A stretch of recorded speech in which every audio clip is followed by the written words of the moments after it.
In my last video, I mentioned the cute idea that Fred Kaiser Jr. worked at the Texas School Book Depository building, or I should say that somebody using that name worked there, and it might have been Harvey Lee Oswald, and that he was Frankie Kaiser's brother. Frankie Kaiser did work there. And I thought maybe Fred Kaiser's identity was being used as a cover for Harvey. But Fred Kaiser is not talked about at all in the evidence except for this one piece of evidence. This Dallas Police Department document which shows the investigation into the allegation that Lee Harvey Oswald, prior to the assassination, had stopped at the all-right parking garage inquiring about getting a job there. And when they went to investigate that, they found out that Fred Kaiser Jr. had filled out an application after the assassination and had told the manager of the garage that he had quit working at the Texas School Book Depository the day before the assassination. And I think this is the only mention in any of the evidence of Fred Kaiser Jr. So I thought, well, maybe this was planted in the evidence in order to come up with an explanation or corroboration that Frankie Kaiser's brother worked at the Texas School Book Depository. And the idea is that even though they are real twin brothers, I think they're real twin brothers anyway, that's what the online evidence seems to indicate.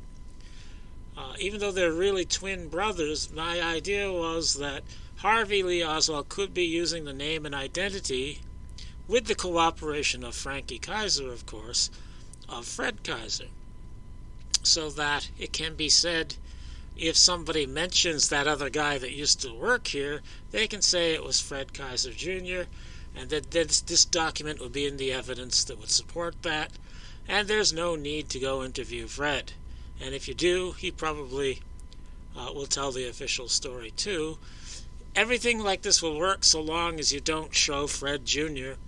to any of the other employees. Now, when I was making that video, I had forgotten that we do have in the evidence a payroll list that covers the time of Oswald's employment, that lists all the employees, at least it supposedly lists all the employees of the Texas School Book Depository at this time. And if we look at that list, Fred Kaiser is not on it. So it would seem that Fred Kaiser didn't really work there, to judge by the payroll list. Now, I think we should examine this payroll list to try to understand its peculiarities. On the left-hand side, there are numbers that go with the names. Number 1 is W.M. Shelley. Number 2 is Aiken, the guy who actually made this list. Number 4 is Jack Doherty. Number 8 is Eddie Shields. And so on. You've got different numbers for different employees. These are not line numbers. They must be employee numbers, because although they start 1 and 2, and I think that's a 3, they jumps to 13 for Troy West, and then Eddie Piper is 39, and then Harold Norman is 17. So these must be numbers that are specific to the employee, because they're certainly not sequential on this list. And this is page 2 of the 3 pages, and it's exactly the same format and the same employee numbers. Here I put them side by side so it's easy to see. You start with number 1, William Shelley, and all the numbers are the same, and you get to Carl Jones there, circled in green. He's 47 on both of them, and it's perfectly consistent. All of the employees have the same weird, non-sequential numbering, so they must be employee-specific numbers. But the third and final page, the one that covers the time of the assassination, goes off the rails. It's different than the others. First, just looking at it, I don't have the original documents, of course. I just have these scans, all from the same source, and the scan of the third page is larger. Obviously, it was drawn a bit differently. And so if you look at them all three side by side, it's the odd one out. It's the one that looks strange, and it's the one that bears some scrutiny. So let's scrutinize the damn thing.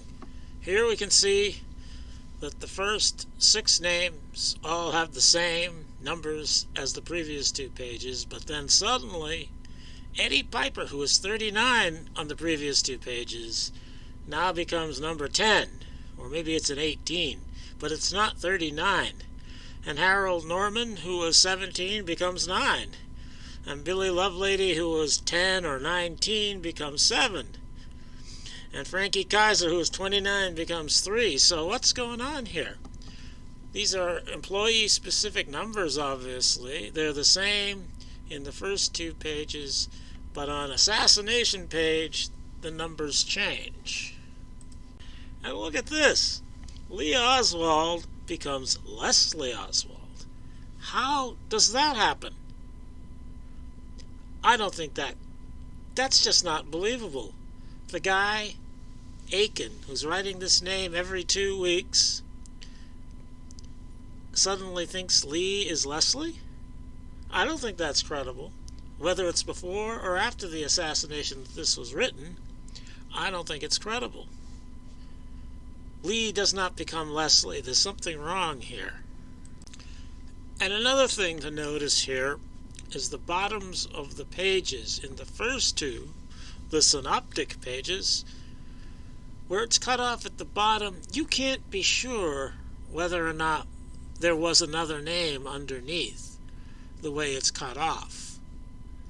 It could go down to another name or 2, and you wouldn't know if it had been photographed this way. The last page is a little different. It looks like it's more certainly a bottom there because the line was drawn thicker, especially on the right-hand side. And if there had been a name there, you would probably see part of it in that bottom space that's under Oswald.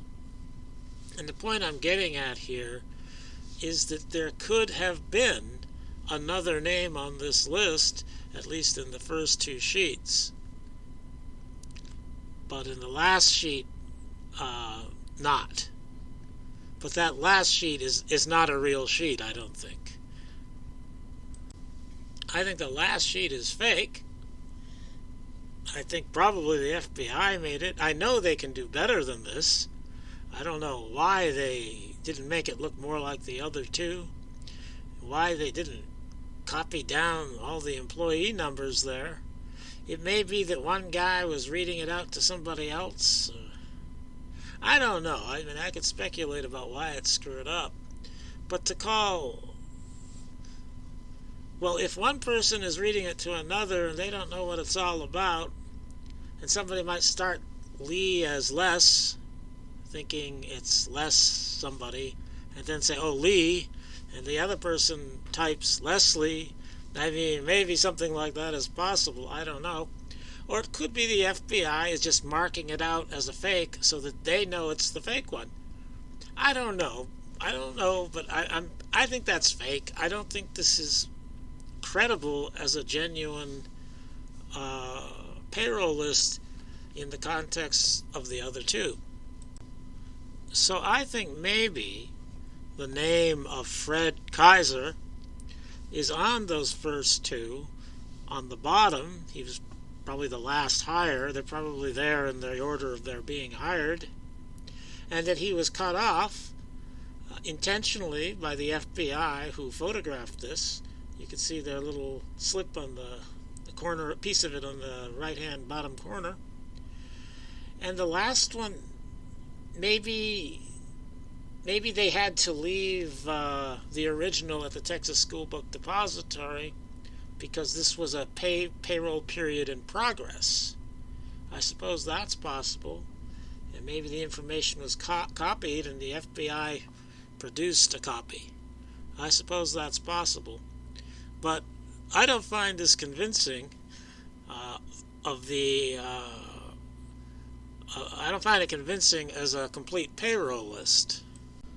So I think my idea, speculative though it may be, still stands. I think Freddie Kaiser Jr.'s name could be on those lists, and they just didn't photograph that part of it. And, of course, it doesn't prove he was. But I don't see why.